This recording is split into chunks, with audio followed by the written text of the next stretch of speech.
Evening edition തുടരുന്നു. തിരുവനന്തപുരത്ത് പിതാവിനെയും മകനെയും കൃഷിയിടത്തിൽ മരിച്ച നിലയിൽ കണ്ടെത്തിയ സംഭവത്തിൽ രണ്ടുപേരെ പോലീസ് കസ്റ്റഡിയിലെടുത്തു. വന്യമൃഗങ്ങളെ പ്രതിരോധിക്കുന്നതിന് സ്ഥാപിച്ചിരുന്ന വൈദ്യുതി വേലിയിൽ നിന്ന് ഷോക്കേറ്റാണ് മരണം. നഗരൂർ സ്വദേശികളായ കൊച്ചുണ്ണി, മകൻ അഖിൽ എന്നിവരെയാണ് മരിച്ച നിലയിൽ കണ്ടെത്തിയത്.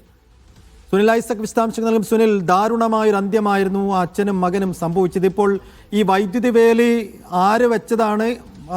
ഇതുമായി ബന്ധപ്പെട്ടാണോ രണ്ടുപേർ കസ്റ്റഡിയിലായത്? പോലീസ് എന്താണ് പറയുന്നത്?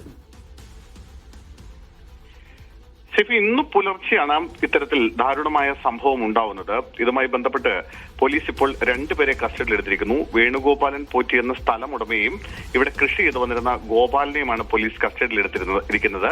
ഇത് പെർമിഷൻ ഇല്ലാതെയാണ് ഇത്തരത്തിൽ ഇവിടെ വൈദ്യുതി വേലി സ്ഥാപിച്ചതെന്നാണ് പോലീസ് കണ്ടെത്തിയിട്ടുണ്ട്. ഇതിന് പിന്നാലെയാണ് ഇരുവരെയും കസ്റ്റഡിയിലെടുത്തിരിക്കുന്നത്. ഇന്ന് രാവിലെയാണ് നഗരൂരിൽ അവിടെ കിളിമാനൂർ ചെങ്കിക്കുന്ന് ബ്ലോക്ക് ഓഫീസിന് സമീപത്തെ വയലിൽ പിതാവിനെയും മകനെയും മരിച്ച നിലയിൽ കണ്ടെത്തിയത്. നഗരൂരിലെ കോണത്ത് വീട്ടിൽ കൊച്ചുണ്ണി എന്ന 60-കാരൻ, മകൻ അഖിൽ എന്ന 32-കാരൻ, ഇവരെ രണ്ടുപേരെയാണ് ഈ വയലിൽ മരിച്ച നിലയിൽ കണ്ടെത്തുന്നത്. രാവിലെ ഇവരെ കാണാതെ വന്നതിനെ തുടർന്ന് പ്രദേശത്ത് പരിശോധന നടത്തിയിരുന്നു. ഇതിനിടയിലാണ് സ്ഥലം ഉടമ ഇവിടേക്ക് എത്തുകയും അദ്ദേഹമാണ് ഈ രണ്ടുപേരെയും വയലിൽ മരിച്ച നിലയിൽ കണ്ടെത്തുന്നത്. പിന്നീട് നാട്ടുകാർ വന്ന് ഇവരെ ആശുപത്രിയിലേക്ക് മാറ്റി. പക്ഷെ അപ്പോഴേക്കും മരണം സംഭവിച്ചിരുന്നു എന്നാണ് അറിയാൻ കഴിയുന്നത്. ഈ മരിച്ച കൊച്ചുണ്ണി തെങ്ങുകയറ്റ തൊഴിലാളിയാണ്. മകൻ അഖിൽ മറ്റേ കൂലിപ്പണിക്കൊക്കെ പോകുന്ന ആളുകളാണ്. ഇവർ രണ്ടുപേരും എങ്ങനെയാണ് ഈ പുലർച്ചെ അവിടെ എത്തിയത് എന്നത് സംബന്ധിച്ച് കൃത്യമായൊരു വിശദീകരണം നമുക്ക് ലഭിച്ചിട്ടില്ല. എന്തായാലും ഒരുപക്ഷെ ഇതുവഴി ഒരു ഷോർട്ട് വഴിയുണ്ട്, അതുവഴി കടന്നു വരുന്നതിനിടെയായിരിക്കാം ഈ അപകടം സംഭവിച്ചിരിക്കുന്നത് എന്നാണ് കരുതുന്നത്. ഞാൻ നേരത്തെ പറഞ്ഞതുപോലെ വേണുഗോപാലൻ പോറ്റിയുടെ ഉടമസ്ഥയിലുള്ളതാണ് ഈ സ്ഥലം.